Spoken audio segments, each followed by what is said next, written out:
one of the things I miss is being in the office Yeah. with a group of people. We all have clients. We're bouncing ideas back and forth. Yep. Where you have three or four people, and it's just like, hey, how do we get this done? Yeah. Right. And I think the clients benefit from that. Totally. The individual people benefit from that. Like it's just that team effort Yeah. was part of exciting. So what we're talking about for those of you that are actually watching this, so thanks to the viewer.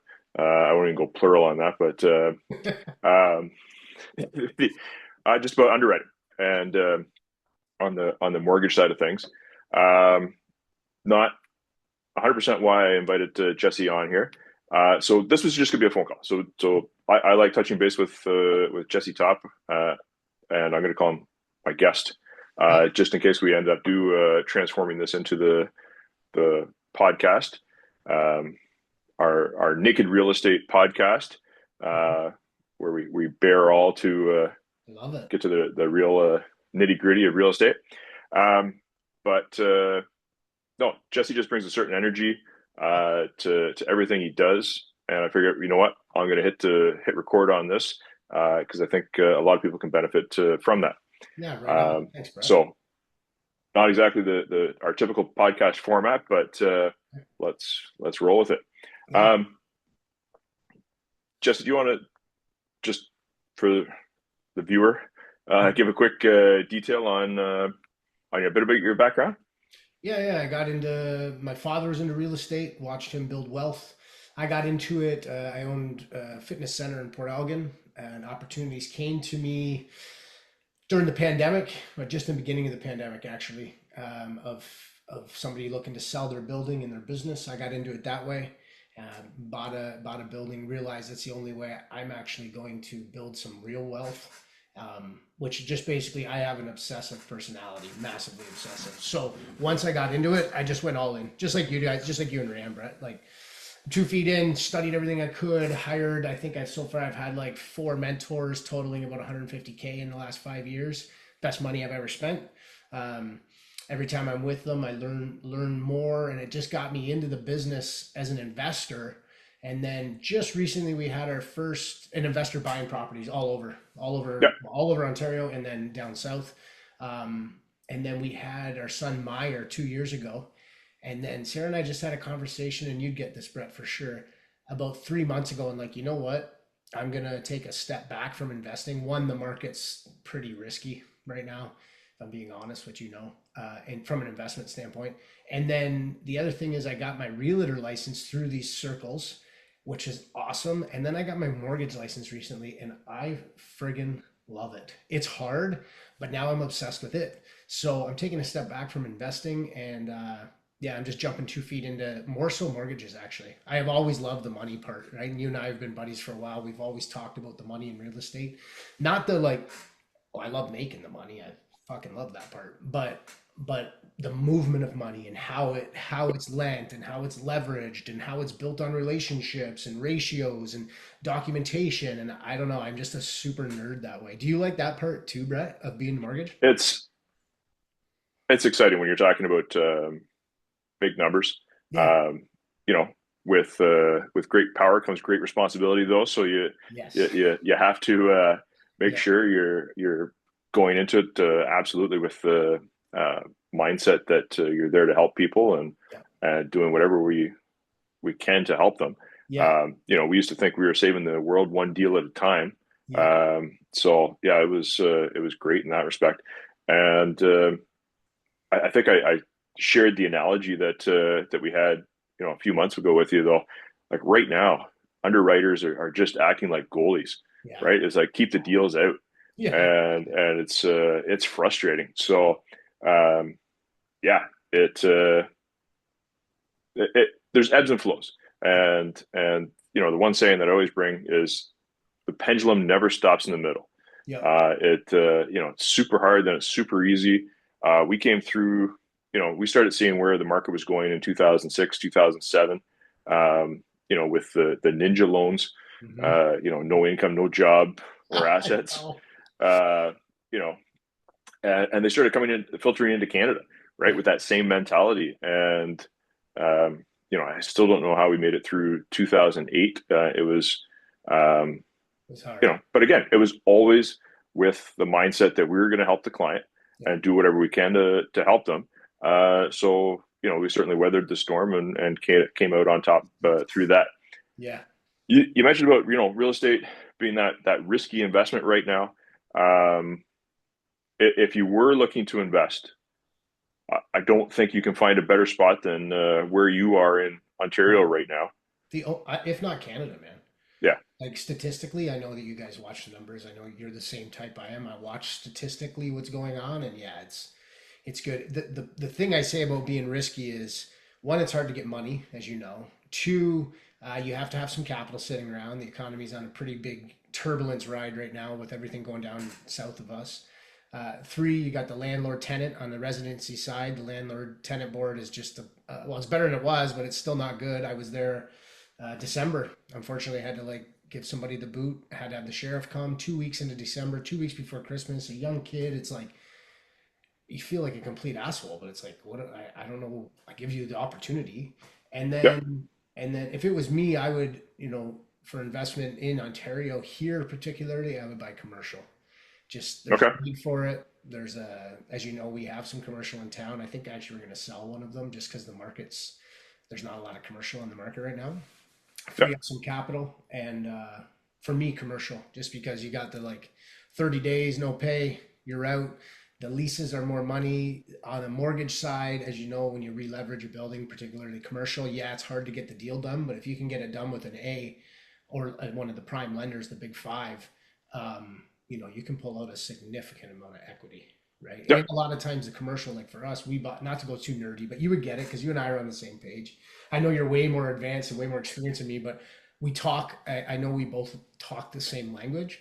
Um, like what you can pull out of a commercial building is, and they're all bought inside of corporations generally. yeah, So you're using the debt service ratio on the building, and yeah, it's just for me, commercial is the way to go. Especially being yeah, self-employed like you guys. One day I'm rich, literally the next day I'm broke. Not even joking. Like one day I'm like, holy fuck, I got all this money, and then the next day it's all gone. It's like what? So it's hard for me to go in and get like, hey, I want to buy a triplex. It's like, no, I'm not yeah. getting money. Well, we're talking. Um, so some of the videos that I posted recently were all about MLI Select Yep. and taking advantage of the CMHC program right now. Really looking at uh, how people can utilize the same capital repeatedly. Yeah. So we've got a couple of projects on the go where our investors, once we get through the building portion, we're going to refinance, and we can refinance up to 95%. Yeah. Um, through CMHC. Mm-hmm.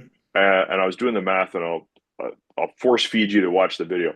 But I was doing the math, and a conventional mortgage at 75% loan to value Mm-hmm. versus the 95%. And we may not go to 95.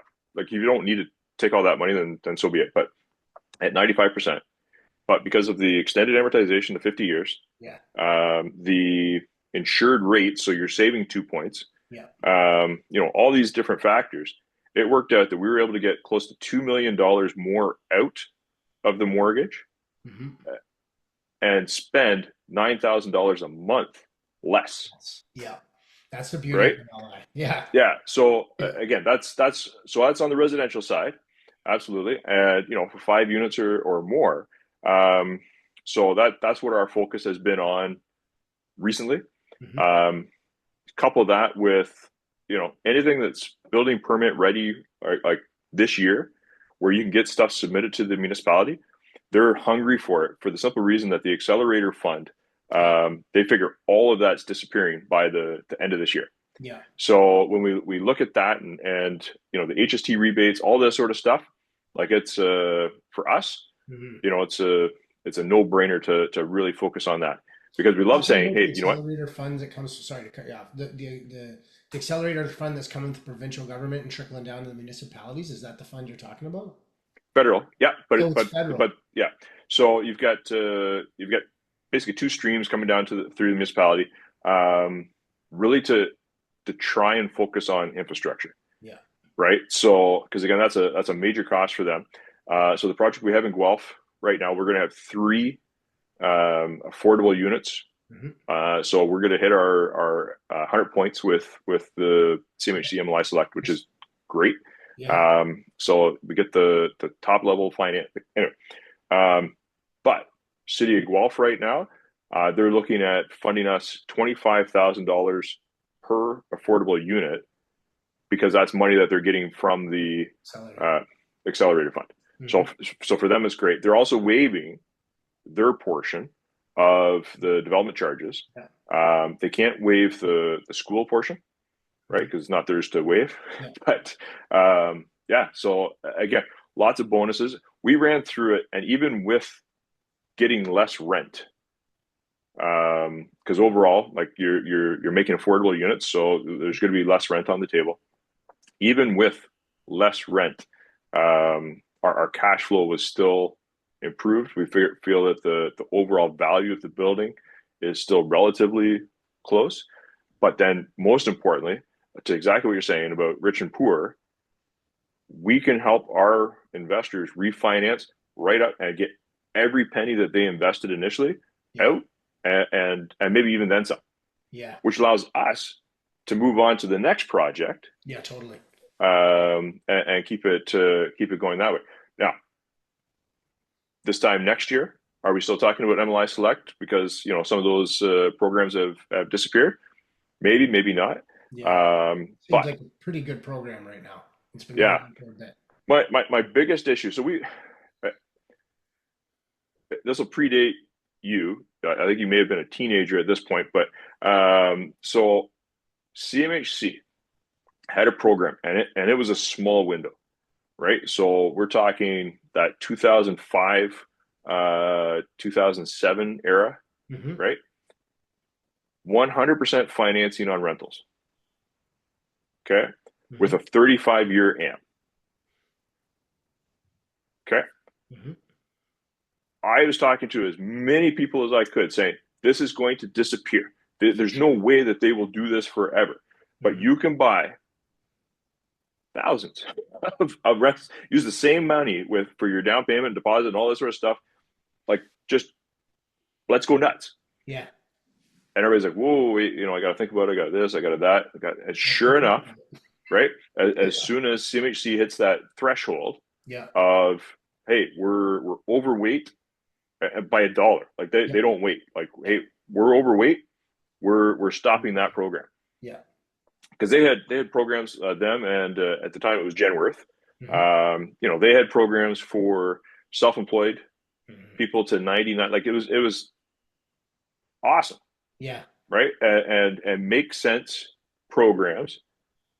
But as soon as those programs, when you recognize them that they're too good, they're going to get changed because everybody's like, oh, this is great, and starts throwing money into it.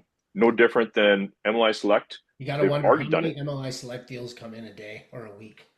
Because Yeah, like our both of our circles obviously interlap, and then we have our own independent kind of sort. And I hear it everywhere, every circle. Some people are just finding out about it. yeah, I've watched it, and I'll say that I messed up. I should have jumped in when I first found out about it 4 or 5 years ago, 3 years ago. I was hesitant because it seemed just like you just said, seemed almost too good to be true. It's yeah, like I don't want to deal with the point system. It seems like a lot to learn, blah blah blah. And yeah, here we are, and it's like it's a golden nugget, really, is what it is. yeah. Well, you go back to 2 years ago, June 9th. Yep. Um, and I'm not exaggerating. I think it was June 7th or June 8th. We're on the phone with Toby from Building Knowledge, and they're doing our energy consultation for one of our buildings, Yep. so that we can hit 100 points just on the energy side. Not Yep. affordable, not accessible, because again, it's a stacked townhouse, so it'd be very difficult to do accessible. Um, and he's like, "Oh, okay, here's what you do. Here's this. Here's that." June 9th, CMHC announces, okay, again, they hit their threshold. They didn't want to really focus on the energy conservation side of things anymore. And they really skewed the program away from that to affordable.